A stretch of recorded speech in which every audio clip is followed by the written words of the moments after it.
Hello and welcome to the CNBC Africa special. I'm Nozi Pombanjwa. It is such a pleasure and such a privilege today that we're sitting down with the founder of Africa Fashion International and the co-founder and deputy chairperson of the Motsepe Foundation. This is a leader, a philanthropist, a businesswoman that really needs no introduction, not only in South Africa, but across the continent. We're sitting down with Dr. Precious Motsepe. Lovely to meet you. Thank you for making time for us today. Well, thank you for having me. So, I mean, oftentimes when I have to read a long title like this, it also always gives away that the person is doing so much within their time. But maybe let's start off with your philanthropic work. I often look at the landscape of philanthropy, and I even test my own mental models and often realize that we have this way of conjuring up men who are the world's philanthropists. But you sit here today as an outlier to that mental model and that view. What are your views on what philanthropy looks like in South Africa? Well, firstly, let me say that as South Africans and as African people, we're very giving by nature. You know, there's this term that we have coined in South Africa of Ubuntu, and I think it applies anywhere on the continent. So it is a different form of giving. In my mind, you know, there is the charitable form of giving, which is what most people do. And this is, I can safely say, why I'm sitting here also, because I've been a beneficiary of other people giving during my school years.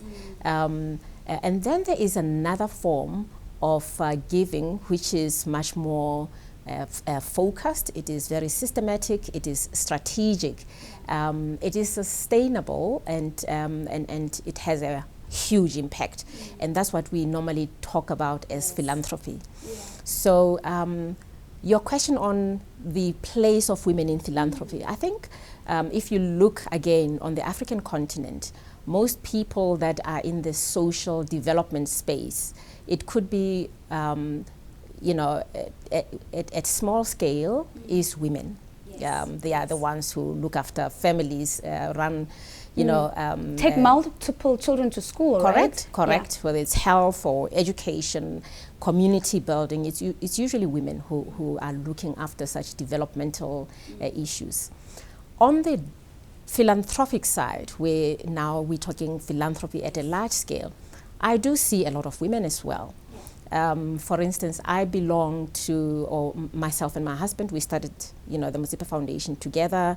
We started actually, I would say at home on our dining room table, just giving out checks, which was charitable.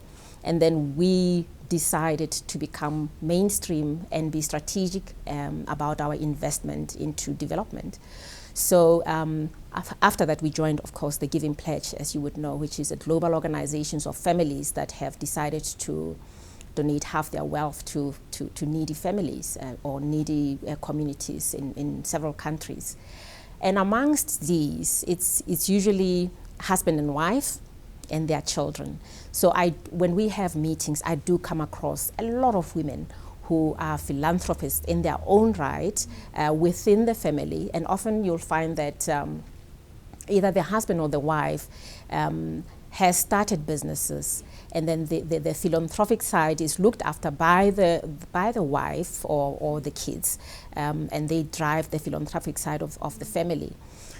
So, I mean, I've met women like Diane van Forstenberg, who's part of the Giving Pledge. On the continent, there's Tsitsi and Strive Masiwa, who are a couple that is in philanthropy.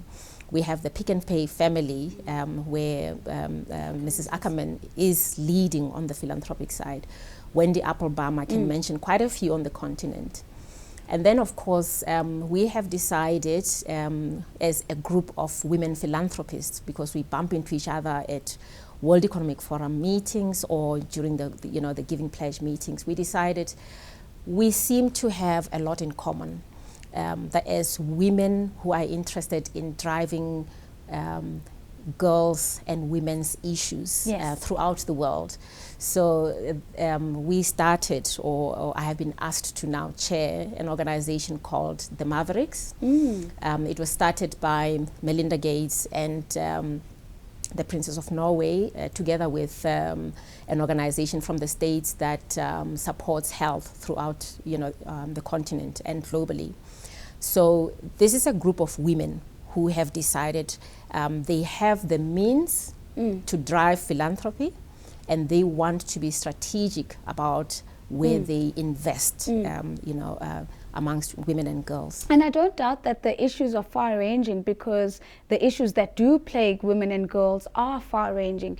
In light of this, what do you think are the priorities that we need to get right as a society if we are actually going to be able to change the experience of what it means to be a girl child and the experience of what it means to be a young woman in corporate and in other spaces? What are the big issues? I think for me, the biggest thing we can do to advance, the girl, children, and women is education. It is, we can't state this enough. It is important. As Madiba said, it is the key that opens many doors, and it does. You and I sit here because we benefited from good quality education. So for me, education is important, and that is why the Motsepe Foundation focuses on taking young boys and girls to university to study in the STEM fields. We've committed more than 2,000 bursaries to date for students to study in STEM fields.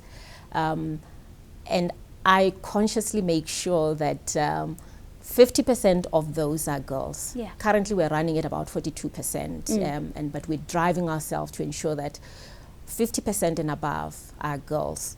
Why is this important? I think for young girls and women, if they are to advance, particularly in the workplace, we need to be looking at sectors where they can excel. For me, the science and technology sectors are the sectors that have been shown in business to be growing. So these are sectors that will offer secure employment for for our youth, of course, but particularly for young women, because technology doesn't. You don't need any muscle power. Now all of a sudden it's about your brain, your creativity. That's what you bring to the workplace. You actually remind me of an analogy that I just was reading about the other day, that oftentimes when we think of pilots, we conjure up the picture of men, and we actually forget that you don't need muscles to fly a plane. You just need a brain, right? Absolutely. And the minute young girls actually connect with those analogies, they begin to see themselves in roles within the STEM space that maybe before that they probably wouldn't have been able to conjure up for themselves.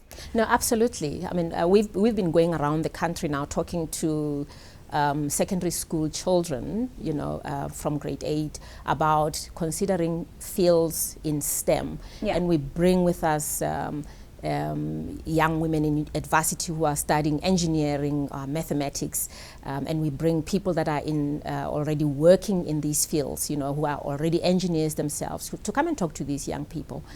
I think the results have been astounding. It's just been incredible to see how these young girls for the first time get to understand that, to be a civil engineer doesn't really mean you're going to be a mechanic. Mechanical engineering, you're not going to be fixing cars.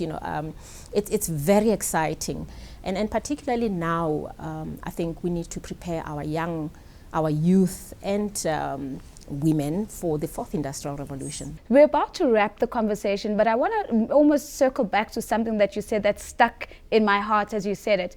You said, as I sit here today, there are many other people and women who've invested in me as well. Correct. And I'd love for you to maybe even share maybe just one story of somebody who's done something for you that has been destiny defining for you. Oftentimes when we speak to leaders like yourself, we almost forget that you too were once young, that you too might once have needed a hand up at some point. And I get the sense that this is a story that is going to resonate with a lot of our viewers. Wow. Anything that comes to mind? It still feels so, giving me goosebumps when I talk about the help I received personally. It was a young girl, probably 8 years old, or maybe later grade 8, let me say. And I come from a family of 5 kids, and my parents were professionals, not too poor and not rich enough. Yes. You know, so in the middle there. In the middle. Happy household. My mom was a nursing sister, and my dad was a teacher and left to go into the business world. But because of the size of the family and because of the needs and their prioritizing of education and health, you know, there was a period when cash flow was tight, you know, and I couldn't go back to school in time. So beginning of the year, there was no money to send me to school. So I had to stay at home to probably wait and let my sisters go to school. And a local doctor, and a lot of people might know him, Dr. Abbat Asfat. He came to my rescue and borrowed my parents. It was very little money back then. But lots of value. Lots of value. If I, you know, can repeat, that's how I get to sit here. And I was able to go buy school uniform and take a train to school. I was at a boarding school at that time, and then catch up because I was now so late in starting school. But when I think about that, you know, I feel there's a lot of young girls who, faced with a situation like that, are not fortunate to find people to help them, you know, young boys and girls. And it's often those kids that we miss, who, you know, we could have trained to become future leaders. That gets me up, exactly, gets me out of bed every morning. Yeah. Well, there you have it. And her own personal experience of someone not forgetting about her, ensuring that she didn't fall between the cracks and that she had a chance to go back and join her peers in school, has been a huge motivating force and a big reason why Dr. Precious Motsepe gets up every morning today, continues her work as a philanthropist, continues her work as a leader across the continent, and continues her work as a business leader. It's been an absolute pleasure sitting down and having a chat with her and really understanding the intricacies of philanthropy and the intricacies of fashion and development and how they come together to create magic in Africa. Thank you very much for making the time to join us. I'm Nozi Pombanjo.